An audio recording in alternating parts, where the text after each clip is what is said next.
Nephew, it's Uncle Snoop. You got shit popping right now. You got time? Of course I do. Yo, this your boy Tonio coming through another episode of Backyard Comedy. As always, I got my boy, Skeezy Baby. Please say it, baby. Yeah, you already know it. Is that really duty I got beside me? Right here beside you.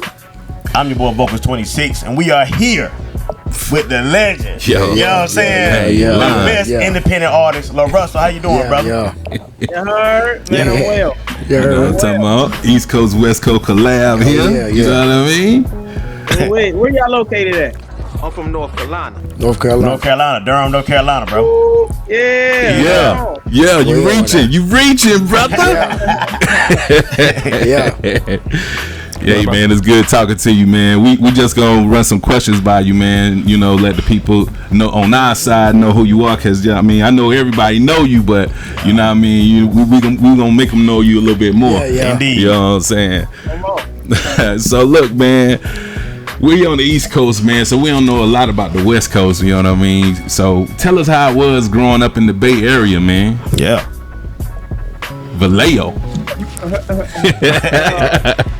This one of them questions that we get asked 10,000 times. Yep. So it's like, nigga, I can't even explain it. You feel me? Every city and state and turf we go to is the same way. We see niggas who grew up the same way, experiencing the same thing. Like, culture is like monolithic. Like, everybody having the same experience. Our grannies be having the same shit. True. The only difference be the music and the sound. You feel me? Facts. True. I'm glad that you brought that up. With the being that you from Vallejo, and I looked at it, GPS'd it, you know, LBC. Well, LBC is like about 8 hours away from each other, right? Yeah, completely different. Different vibe. Yeah. That's what I was gonna ask, man. Like, could you tell that, hey, this person is from Vallejo, or this person from LBC, or some other, you know? Hell yeah. Yeah. Okay. Music and culture are completely different. Like, I don't even think I ever even been to LA as a child. Like, until I got older and really start kind of like doing music and making it, I never even been over there. So wow. Completely different. Like, the sound is different and the flow is different. But like I say, culture kind of resonates through all black people. So you know, we still got the same spirit, but just culturally, the music, you know, like Dre and Snoop sound is so different from foodie and short and the Bay Area more got mob music versus LA that had G-Funk.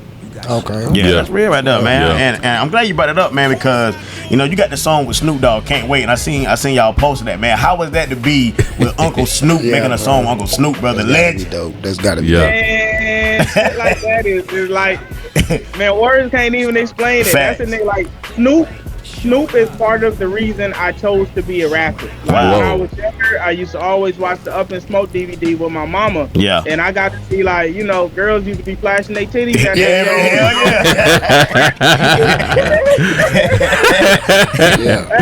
That's real. Seeing, like, man, that experience as a child, walking in the living room and hearing them records and seeing Snoop full of so much charisma and bringing out lowriders on stage, like, I was dope, bro.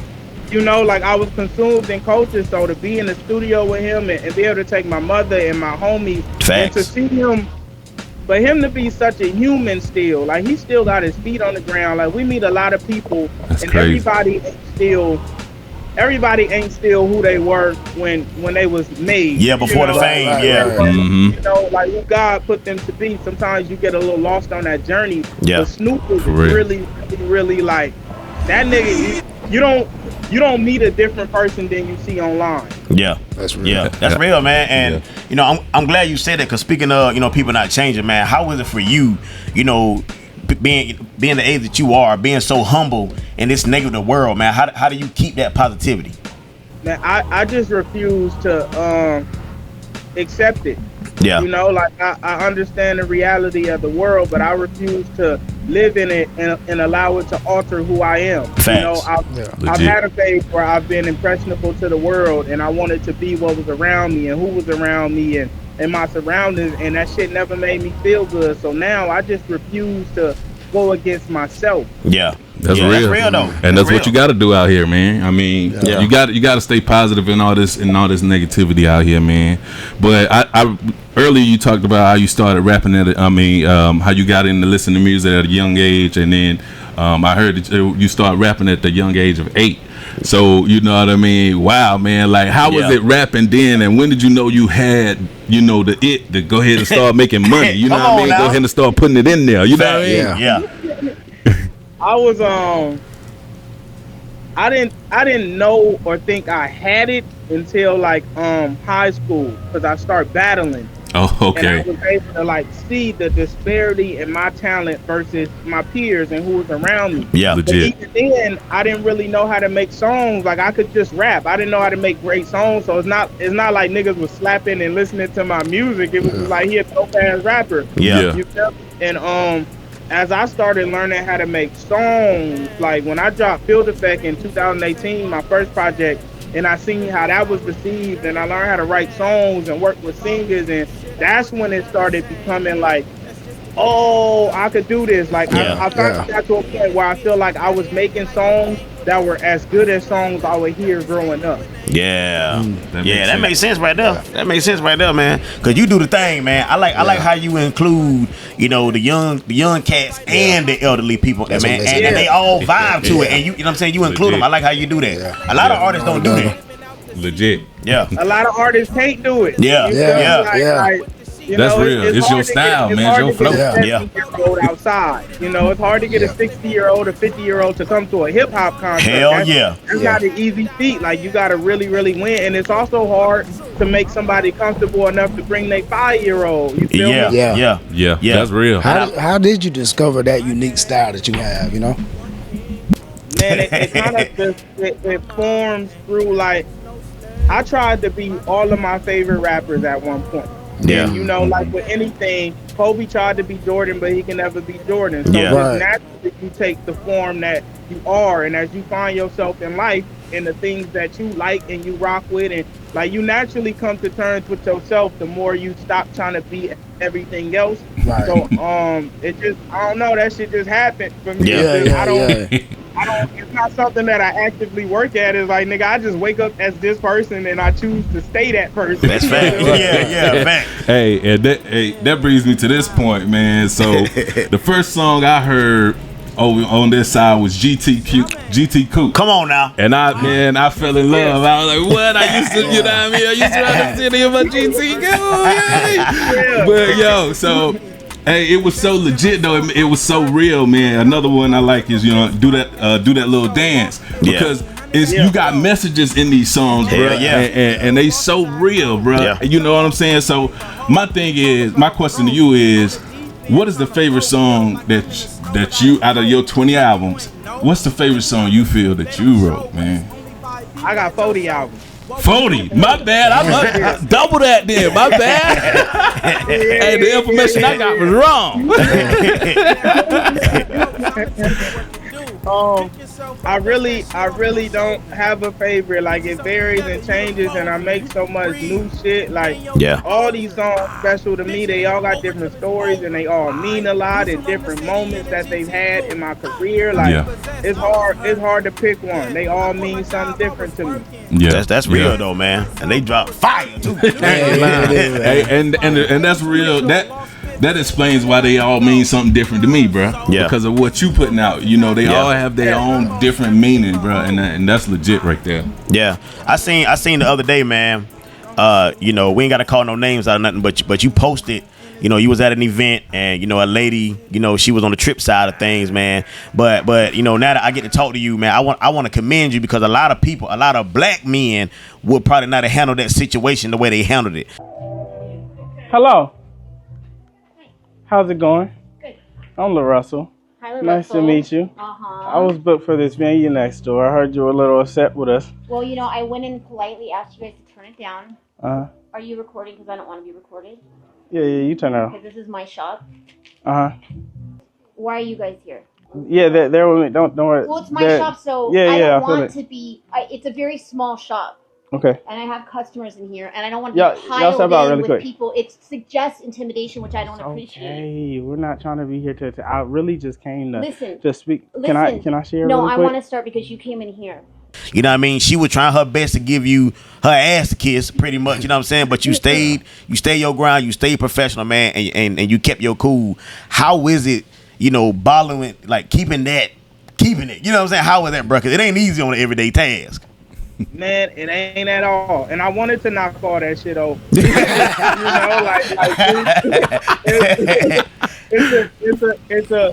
It's a fight and a journey that I consciously choose to walk in. I got a lot of people watching what I do and learning from what I do. And beyond that, like I said earlier, I just I don't like when somebody has the power to make me not be myself or be a version of myself that I don't enjoy being. Yeah. And I couldn't let her get that W. Yeah. She was trying though. Let her walk away with that W. On God. She was trying though, man. I mean, and, you even offered to compensate her for the time, being that it really didn't have shit to do with you. You know what I mean? Me looking at the whole video, it didn't have nothing to do with you at all. But you still stepped in like, yo, you know what I'm saying? They hired me here, they booked me here, like let me take care of you type shit. And she put like, nah, fuck what you talking about, pretty much. Right. But that's like, that shows that it wasn't even about no money. Yeah. The issue that she wanted to be the issue wasn't really the issue at all. It wasn't, sure wasn't. But that just shows what type of businessman you are, man. It shows that you know how to handle business. Yeah. And with that being said, man, in 2017, I believe it was, you created Good Compenny. So yeah, man. So what brought that on, brother? Man, I've always throughout my life kind of created like collectives, whether I was just with the homies or myself. I've always my mind is just always kind of building community in some form or some way. You know, I was the nigga in high school who had the studio that everybody came to record and shit. I've always been building community, and Good Compenny for me was just, it just sounded dope to me first, you know, and it was like, this is what I'm gonna build under for this time being. And it just expanded into what it is today. But it started off with just me. You feel me? I was hitting record and going in the booth. I was hitting record on the camera, going to sit in front. It wasn't even no company. It was just me. As that expands and as people see me pushing my car and on that journey, more people came in to assist. Yeah, that's facts though, man. That's because they believe in your shit because you believe in yourself, and they can see that. Yeah. You know what I'm saying? That's real. I ain't mean to cut you off. What you got with that, bro? I was just saying that definitely shines through, man. Yeah, for sure. Your character. But what I was going to ask you was, we were speaking on your earlier life. When I did my research, it was kind of hard to find out who you were because I noticed you had another name before. Do you want to explain like what made you change your name and what was the significance of your name at that time? Oh, that's good. That's good Tota. shit. Tota. From Tota to LaRussell. Man, it wasn't even high significance prior. It was just like a prior nickname and name to do my thing. You know, like, you gotta have a rap name and that's how you think and how this shit go. That's how I got old Skeezy. I finally got to a point where I was making songs and music that was so like close to home and representative of my real life that, like, you know, when I was under Tota, I was still trying to rap like Lil Wayne and shit. I was still coming into my own and into myself. Yeah. And when I finally got to the point where these songs was like, nah, bro, I want to know me for me. And I remember having a dream one day, crazy as shit. I was winning an award, and on the award it said Tota. Like, it was like they said Tota, and I remember all these people cheering, and I was just like, that's not even my fucking name. Like, that's in my mind. Like, and it was part of that prompting process of like, you know, I want to be known for who I am and what I am, and I want all my accolades and shit to say my name. Yeah, that's real. Given. Hell yeah, that's real, legit, bro. I ain't mad at that. That's legit. That's real, man. You know, you talk about a lot of things, man. You know, you stay positive a lot. You know what I mean? And I don't see that. You know, I'm 38. I don't see that from a lot of young cats. They don't post it. You know, it's all about, you know, the money, the drugs, and all that type of stuff, man. And you know, we done been there. We done been out there in them streets. Thought we were grown, smelling our musk, as the old folks call it. You know what I'm saying? But real. How does that feel to have so many young cats and older cats looking forward to your daily affirmations?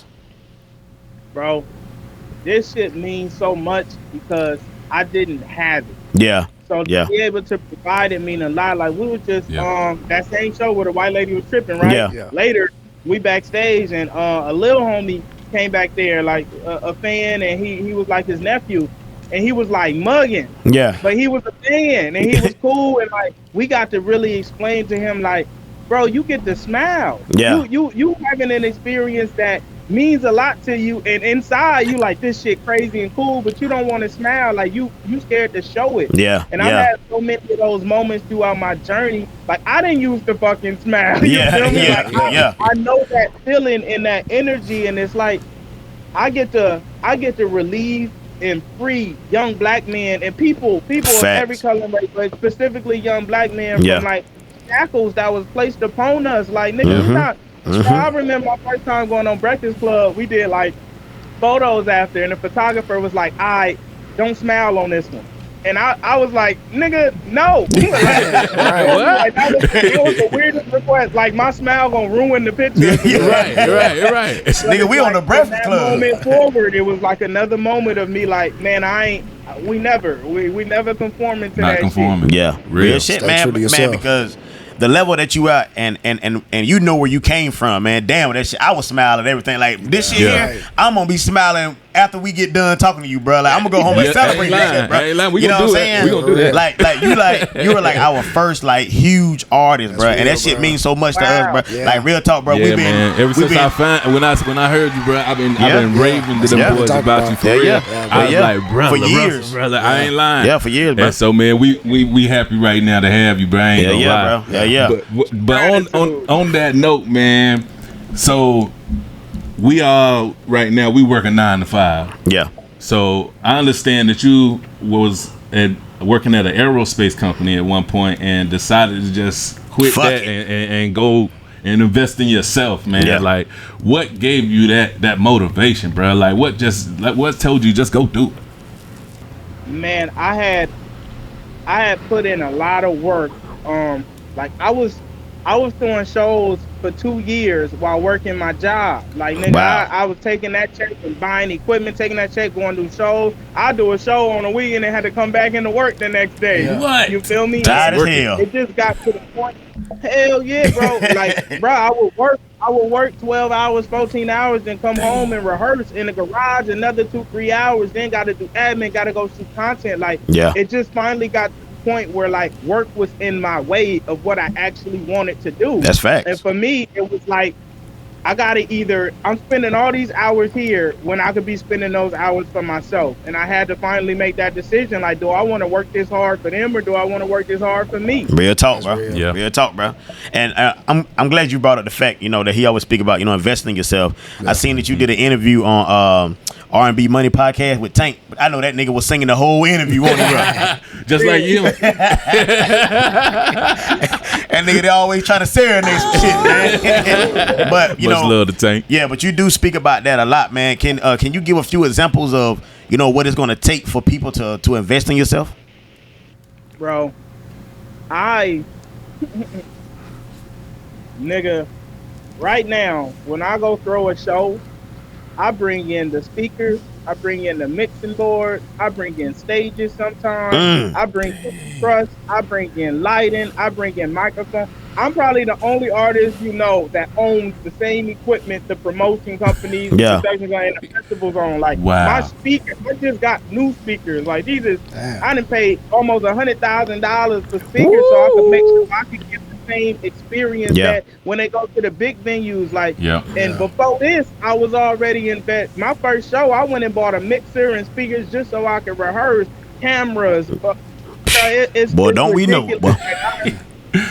Yeah, we know. It take that. You feel me? Because otherwise, you're going to always be trying to rent and borrow. And it gets to a point where it's like, it's going to put you in the red, but you have to. Flip in the backyard was me investing in my own infrastructure so I don't have to keep waiting on the venue owner to tell me yes. Yeah, that's real talk, bro. Yeah, man. So speak on that a little bit more, man. So you done had some of everybody in the backyard. Hell So we in the yeah. backyard comedy. We love backyard. You know that, man. So what brought that on, man? So like you just decided to just get out there. I was cooking out one day and everybody partying. Hell nah. I had to do a show in Oakland, and you know, I was renting out a venue, and the owner had called me prior to the show and was just like, I don't know if this gonna work. This idea, I'm gonna lose money with you. Just hella negative shit, right? Oh man. It was still early in my journey, and I was going proud to pay. You feel me? So he didn't trust the risk, and I just didn't like how that shit made me feel. So then we start turning in the next day. Hey, that's real talk, man. Hey, that's legit. Hell yeah. Hey, yeah, man. And I like the fact how you said that, man, because we did the same thing. And that's a lot of equipment that we bought that we don't even need now, because we started out not knowing. We're like, fuck it. We just jumped into it. And that's a lot of equipment we don't even use no damn more. But that don't mean we ain't going to never use it again. But we don't got to rent that shit. We don't got to wait for nobody. We just set it up and let's do what we got to do. What else you got there, Ski? So I go for days. Yeah, I know. So you don't work. You don't work with a lot of good producers, man. Tote with the dope, bring the beat in. You know what I'm talking. You don't work with Hit Boy. You know, so is there any producers that you know what I mean would love to work with at this point?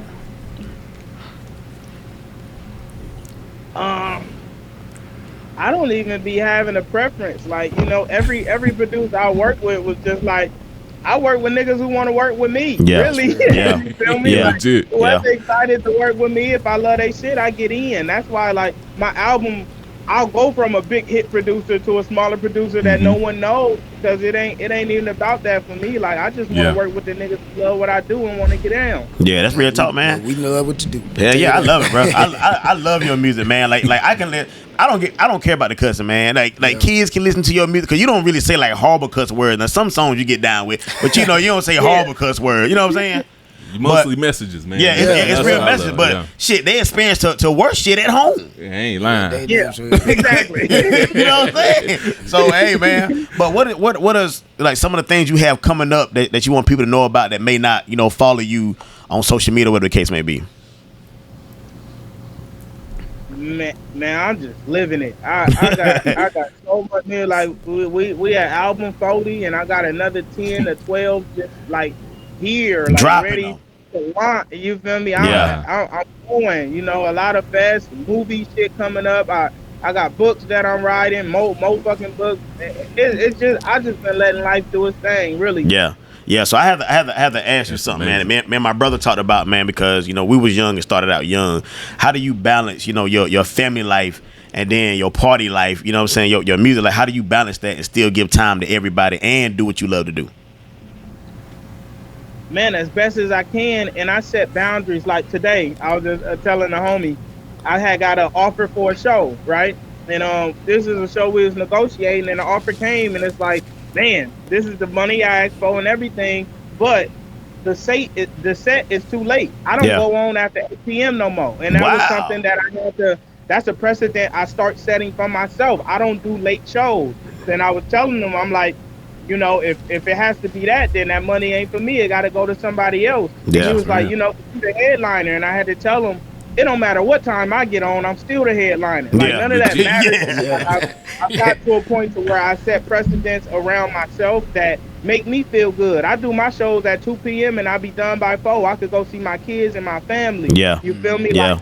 Like I really try to build my life around what I desire and what feels good to me, and I don't deviate. And if I do deviate, it's because you're going to give me a lot of money to deviate from it. Give me my goddamn money.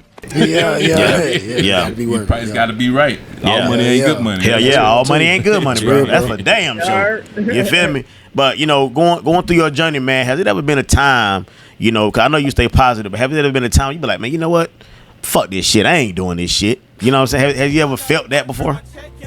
Very, very, very often. Yeah. You know, especially when you get to this point, because I'm at a point now where, like, it takes more to do what I do. Yeah. Like, I get a $40,000, $50,000 offer for a show, but I'm bringing a choir and a full band and a band full of staff and engineers. I ain't walking away with shit, but I understand the process of building something special, so eventually it leads to that. But man, I think about that shit all the time, bro. This journey, that's what people don't understand. Like, it's not, when you give it this much, it takes a longer time to get it back. If I was just showing up with a DJ and rapping over my track, I'd be well, you know. I want to do it more. I want to do more. Even this, like allowing people to book me who generally you don't have the chance to talk to an artist at this level and shit. But I stay connected to the people, so it just, it's me being able to stay level.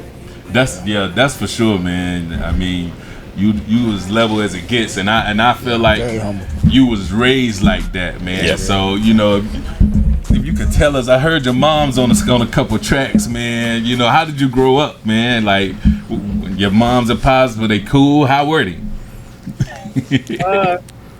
Seems like y'all had a cool household, joking on each other.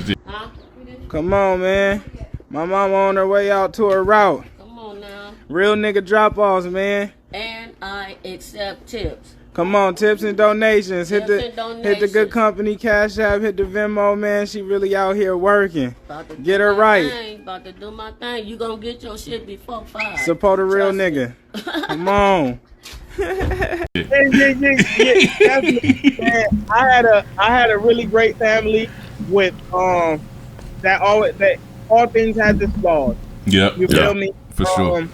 And a lot of where I am today didn't necessarily come from like my household or how I was raised. It's things that I had to pick up as an adult. I didn't learn how to communicate like this. I didn't learn this level of patience and peace. Like that shit didn't exist in my house. Like nigga, my mama still cause you know, it's like this is shit that I had to learn on my journey and meeting people who lived a different life. Some shit I didn't even understand was like wrong in my life until I met somebody who had a different version, and it was like, that wasn't, you know. Us too, bro. I got a great family and a great household, but it's also like, nigga, we from the turf. Like I experienced a lot of shit that I didn't need to experience or shouldn't have to have experienced, but it come with you, it molds you. Yeah, and it made you the man you is today, man, just like it did us, man. Because some of that shit, if I wouldn't have went through, I probably wouldn't be like this today. You know what I'm saying? I'd probably be old pipsqueak somewhere. Ain't no damn telling. You still a pipsqueak. Hey, look, but I gotta ask you this though, man. This is one of my questions that I've been dying to ask you, man. Marshawn Lynch, how was it with that dude? He's a wild dude, man. How was that interaction? Ain't lie. Man, Marshawn is one of my favorite humans. That nigga is me, just in a big body. Like, we the same person. And it's so dope because the energy is kinetic. Like you just know when you meet somebody who refused to conform to what the world wants them to be. That's like, real talk now. And you're gonna either love me for being me or you're not gonna fuck with me at all. That's real talk, man. That's real talk, bro. I know you got something behind it. I see it in your eyes. Baby status right there. That's real talk. What Dooley got? Let him say something. I noticed that you met with Sad Guru. How was that experience, man? Like go into detail with that because, like, you know, I want to know about that because that's man. Sad Guru has done and means a lot to my journey. Like I was saying earlier, a lot of this stuff didn't come from my parents and my house. It's things I picked up. And Sad Guru was a pivotal part to my growth. I was able to grow and flourish as a human because I learned things and I gained an understanding of things about life that I didn't have previously. He gave me tools through information. And man, when I finally got to go to I got invited, you know, by his staff to the retreat that they do. To meditate and all that shit, and it was just like, man, it was a special, inspiring experience. Just being in the space kind of gives you a different perspective. Yeah, it do, man. It do, man. When you meditating and getting your mind back to yourself, man, that shit make a difference, man. I feel like people should do that often. You know what I mean? Because we feel like we gotta go and get this done, and we never take the time to man, let me just breathe for a second. Yeah. You know what I'm saying? What you got on there, Ski? I was going to say a lot of people don't really like to meditate because, you know, it kind of blurs that line of Christianity and stuff, which that's understandable. You know what I'm saying? Yeah. You know what's crazy? Like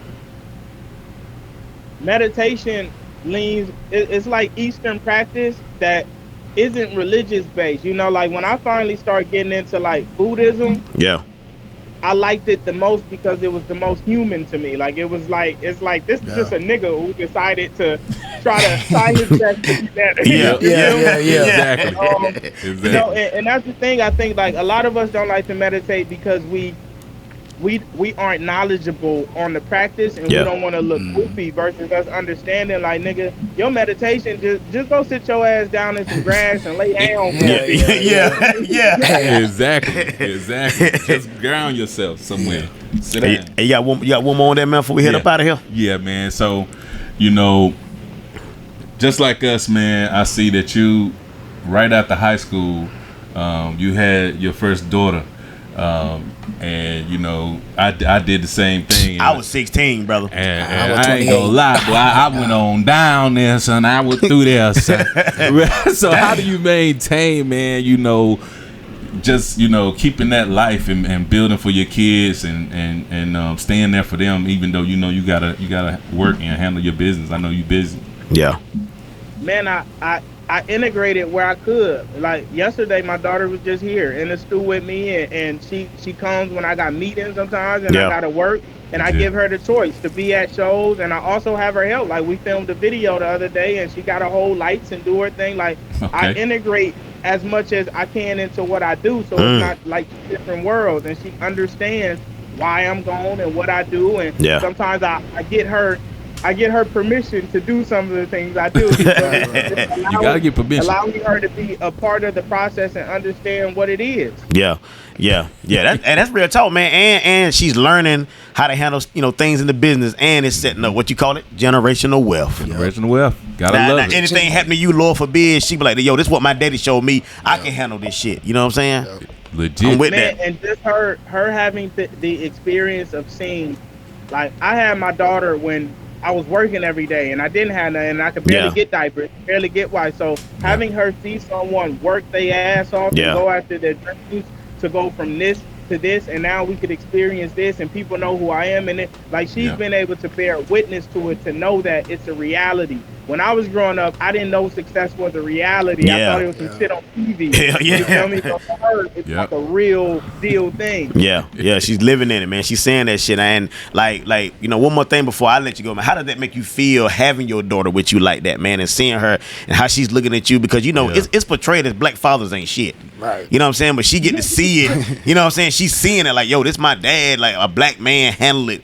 on his own. Like how does that make you feel, bro? And then the world get to see you. The world get to see you do it. It makes me really grateful, and I'm honored to be her parent because she's a great human, and she teaches me to be more patient and be more considerate, and to slow down and to be more understanding and to communicate. Like I learned from her. Like she one of the kindest, purest people I know. And I don't know where the fuck they come from sometimes. Like, she got tools I ain't have at that age. Real shit. So, honestly, it's my honor to even be in that role, to have someone so special that I have to grow to be, you know, a good version of something for her to look up to. Man, that's real talk, message. man. That's a message within itself. Message right there. Hey, line. Real talk, man. Before we head out, man, anything y'all got to ask on that thing? Nah, man, we appreciate you, bro. We ain't gonna hold you. We ain't want to hold you too long. Yeah, you know, we know you in the stew over there. Hey, man, tell everybody, man, how they can get in contact with you, man, and for whatever they need to follow you. Let everybody know how they can get it. Come on, you heard? I'm on LaRussell. At everything, everywhere you can go, you can Google a nigga if you want to.